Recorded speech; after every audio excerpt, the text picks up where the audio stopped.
Cambridge IELTS 6 by University of Cambridge ESOL Examinations, published by Cambridge University Press. This recording is copyright. Test 4. You will hear a number of different recordings and you will have to answer questions on what you hear. There will be time for you to read the instructions and questions and you will have a chance to check your work. All the recordings will be played once only. The test is in 4 sections. At the end of the test, you will be given 10 minutes to transfer your answers to an answer sheet. Now turn to Section 1.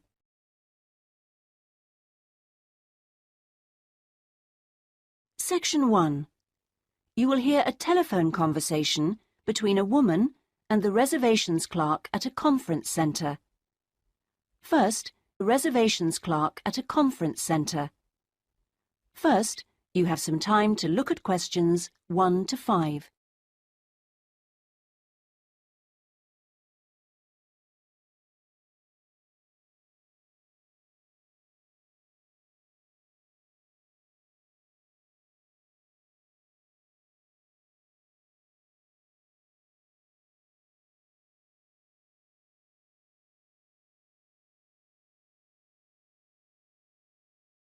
You will see that there is an example that has been done for you. On this occasion only, the conversation relating to this will be played first. Conference Centre reservations. Good morning. Hi, I'm interested in the computing conference next month. Future directions in computing? Yes, that's right. So, future directions has been written in the space. Now we shall begin. You should answer the questions as you listen because you will not hear the recording a second time. Listen carefully and answer questions 1 to 5. Conference Centre reservations. Good morning. Hi, I'm interested in the computing conference next month. Future directions in computing? Yes, that's right. Could I ask you a few questions about it? Of course. Okay. I know the conference is for 3 days, but actually I want to attend on the Friday and Saturday only. Will that work out to be any cheaper? Let me have a look. Well, you could register for the 2 days separately, but that wouldn't actually save you very much, as it still costs £35 for each day. In fact, if you could register for the 3 days, you also get an invitation to a free dinner on the Saturday night, so that's probably the better option. Right, I'll do that. How much will the fees be in that case? It's £75. All right. I'd like to register for the full 3 days. Now, can I pay that by credit card? I'm afraid not. You'll have to send a cheque to us. Or you can pay at the conference office. Fine. So it's probably easiest if I pay by check. Now then, what else do I need to arrange? Right. How about accommodation? I guess that's not included in the price. No, I'm sorry, it's not. But we do have a few rooms available for delegates at the conference centre if you'd like. Those are very cheap, but if you're interested, you'll need to book soon because there's always a heavy demand for them. They are only £15 per night, but they are very basic, and you'd have to get your own breakfast. Because they don't provide you with that. But it's very convenient because it's in the same building as the conference rooms. Uh-huh. Or there's a very reasonable guest house which is £25 per night, and I think that includes your breakfast. Is it close to the conference center? It would be about a 10-minute walk away from here. I see. That sounds quite reasonable. Before you hear the rest of the conversation, you have some time to look at questions 6 to 10.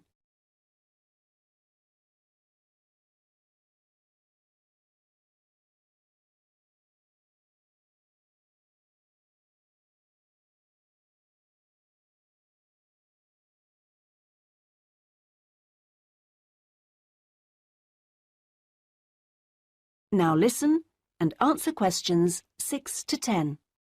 to 10. The details are all in our conference pack, which I'll send you. Great, thanks. That'll be very useful. Oh, and can you also send me an application form? Of course. I'll get that in the post to you straight away. Is there anything else? Yes, actually. Can you tell me where exactly the conference center is? Well, it's on South Park Road, and it's right at the end of the road next to the library. It's a 10-minute taxi ride from the station and will cost you £5. Otherwise, you can take the bus, which runs every half an hour from the station. That's the 21A, and it brings you straight to the conference centre. Right, got that. That is the end of section 1. You now have half a minute to check your answers.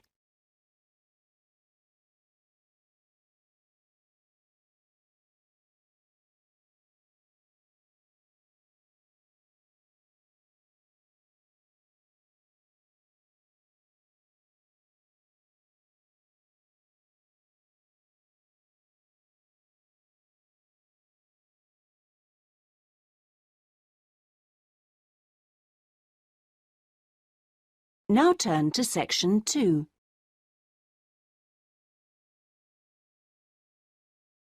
Section 2. You will hear an introductory talk to a group of temporary workers at an international travel exhibition. First, you have some time to look at questions 11 to 13.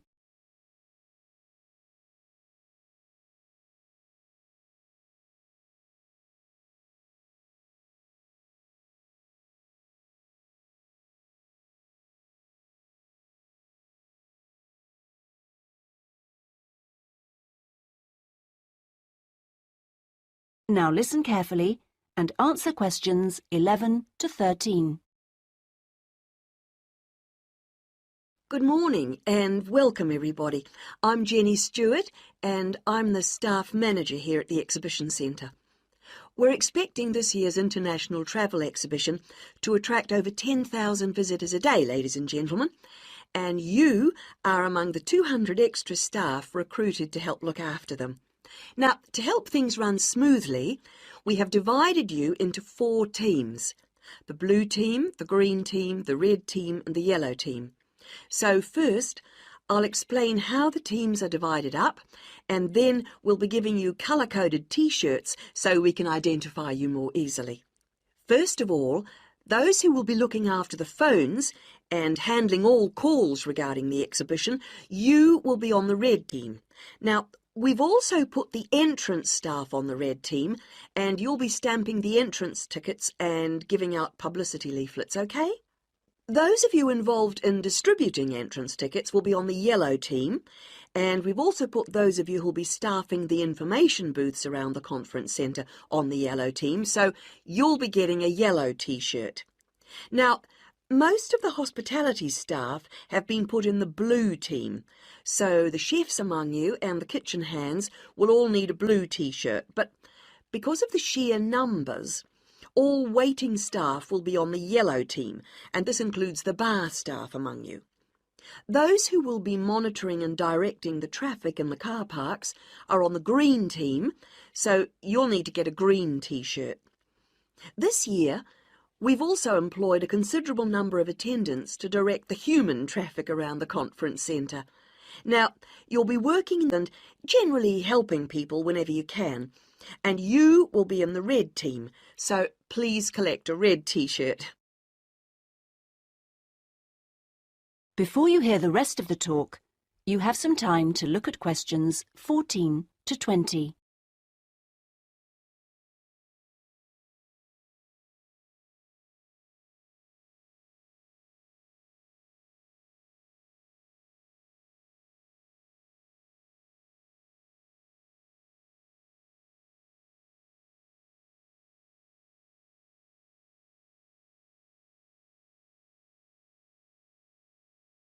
Now listen and answer questions 14 to 20. Right, Now that everyone knows what team they're in, we'll get on with the orientation and training program.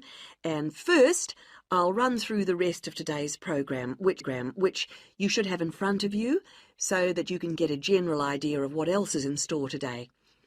This introduction finishes at 9:30, and then you'll be hearing from Anne Smith. Anne works in the accounts department on level 2, and she looks after all temporary staff, and so she is the person to see if you have any problems regarding pay. Anne will be explaining when and how you get this. She will also be handing out your tax forms. And I will just stress that all tax forms must be completed and returned to Anne before your pay can be processed.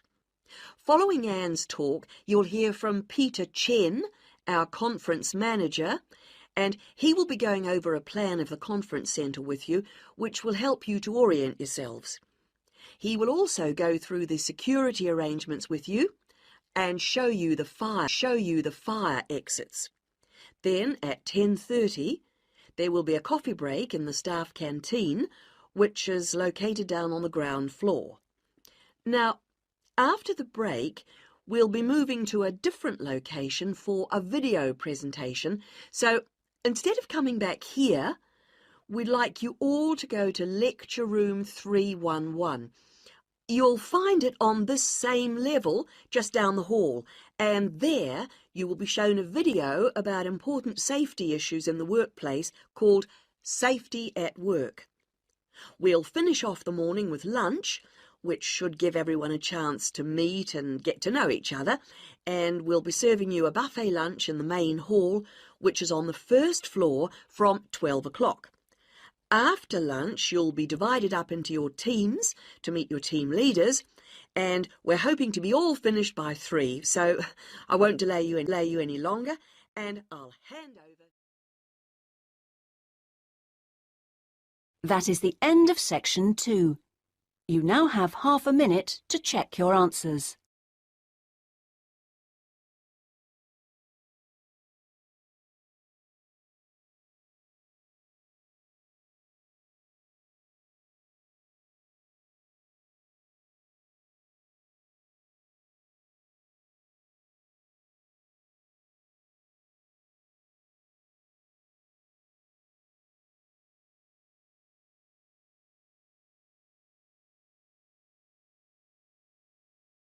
Now turn to section 3.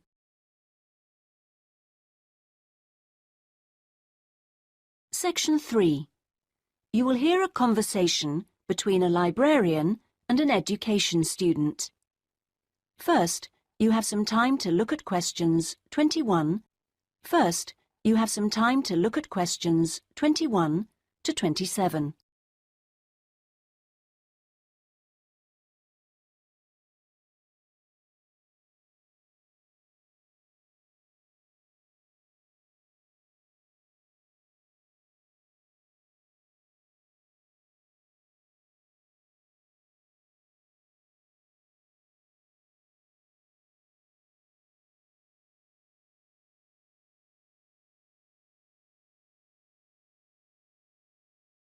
Now listen carefully and answer questions 21 to 27. Good afternoon. Can I help you? Good afternoon. Yes, I've just transferred to the School of Education, and I'd like information about joining the library. Well, the School of Education has libraries on 2 sites, as I'm sure you know. This one here is the Ford and the other is on Castle Road. And is there any difference between the 2 libraries? Not in terms of their facilities. Access to online databases and the internet is available at both sites, and each site has a range of reference materials on education. Oh, yes, I see. But the Castle Road site has books on the sociology of education and a collection of textbooks and teaching resources covering most of the subjects taught in secondary schools. Ah, right. But I'm training to be a primary teacher, so I need to look at materials for the 5 to 11 age group. Then you've come to the right place. At Fordham, we hold material relating to primary education, as well as special needs, But, of course, you'll need to familiarise yourself with both sites to make the most of our resources. You haven't mentioned periodicals. Are they held at both sites? Issues, yes, but if you want to look at back issues, you'll need to use the CD-ROM databases, which are held here at Fordham. I see. Now, about borrowing books, I'm living out of town, so I'm hoping I can borrow quite a few items and cut down on the number of trips I have to make. Right, well, members can borrow 2 books at a time from each site. Only 2 books? Only 2 from each site, but that's 4 altogether. Oh, I see. And how long can I hang on to them for? The borrowing period is 1 month, but of course books can be renewed. You can renew any item a maximum of 3 times. Do I have to come to the library to do that? No, you can do it by telephone or email, but you can't renew overdue books this way, only before or on the due date stamped in the book. We'll need your full name, your borrower number, and the name of the site library you borrowed the items from. So, theoretically, I can borrow books for up to 3 months. Is that what you're saying? Yes, provided they're not recalled. So, what happens then? Well, sometimes an item is requested by another borrower, in which case we'd send you a letter and you'd have to return the book within 7 working days. Don't forget we're closed on Sundays. Okay. Before you hear the rest of the conversation, you have some time to look at questions 28 to 30.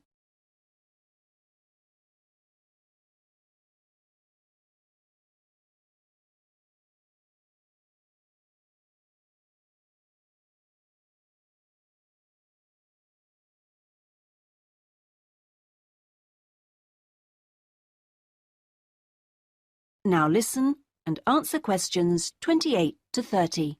I expect it'll take me a while to find what I need. There's such a lot here. Yes, there is. But if you need help getting started, this term we're running 3 study skills workshops. Oh? What are they on? Let me see. The first one's on resources. Yes, here it is. How to use the library's resources.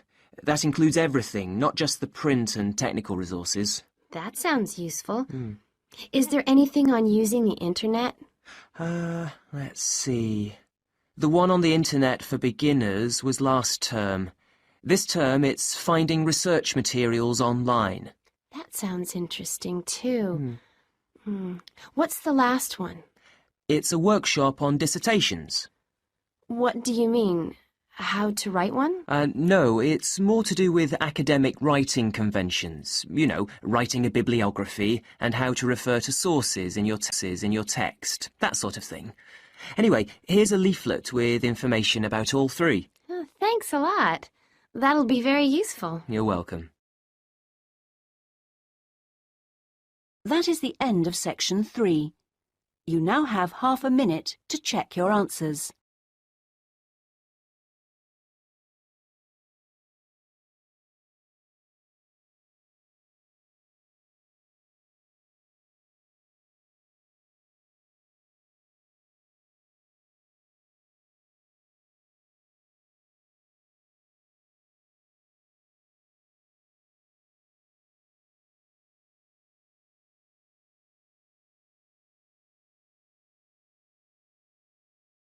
Now turn to section 4.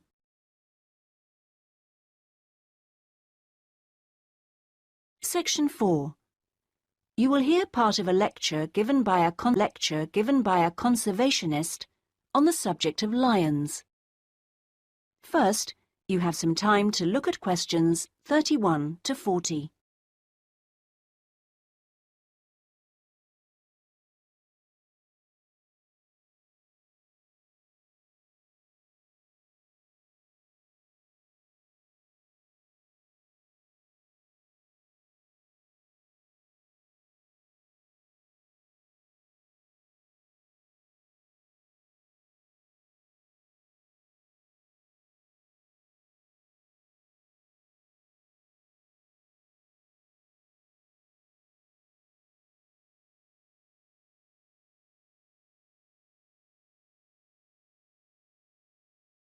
Now listen carefully and answer questions 31 to 40. Well, most people think that lions only come from Africa. And you would be forgiven for thinking this because, in fact, most lions do come from Africa. But this hasn't always been the case. If we go back 10,000 years, we would find that there were lions roaming vast sections of the globe. But now, unfortunately, only very small sections of the lion's former habitat remain. My particular interest is Asiatic lions, which are a subspecies of African lions. It's almost 100,000 years since the Asiatic lion split off and developed as a subspecies. At one time, the Asiatic lion was living as far west as Greece, and they were found from there in a band that spread east through various countries of the Middle East, all the way to India. In museums, you can now see Greek coins that have clear images of the Asiatic lion on them. Most of them are dated at around 500 BC. However, Europe saw its last Asiatic lion years ago. Over the next 1900 years, the numbers of Asiatic lions in the other areas declined steadily. But it was only in the 19th century that they disappeared from everywhere but India. So, how can you tell an Asiatic lion from an African lion, with which you're probably more familiar? Well, in general, Asiatic lions are not as big as African lions. The colour is more or less the same, but the appearance of the mane is different. That's the hair around the lion's face and neck. The Asiatic lion's mane is noticeably shorter than the African lion's. Asiatic lions also have a long fold of skin on their undersides, whereas not many African lions have this.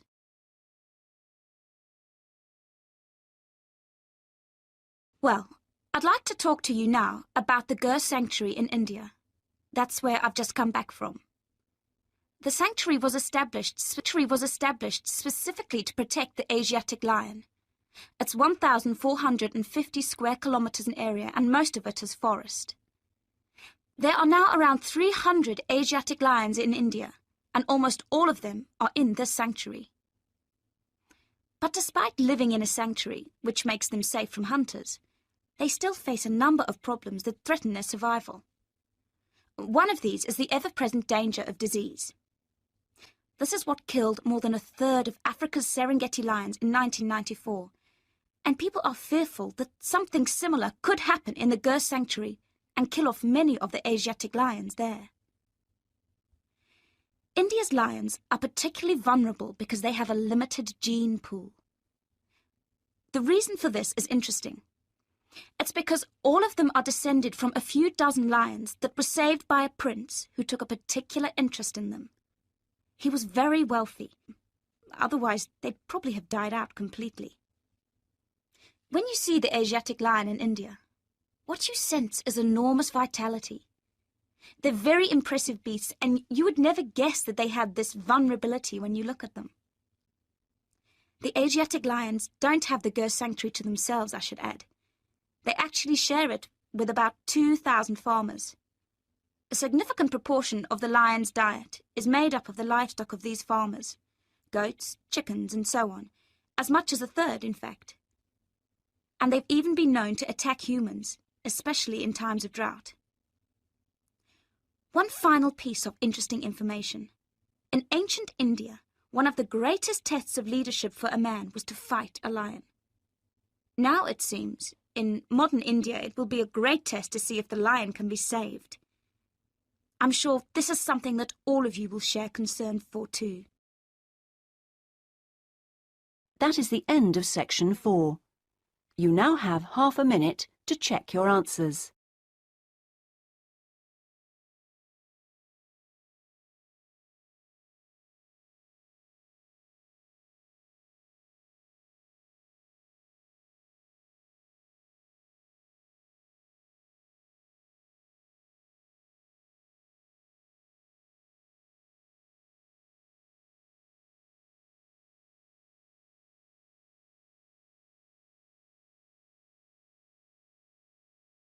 That is the end of the listening test.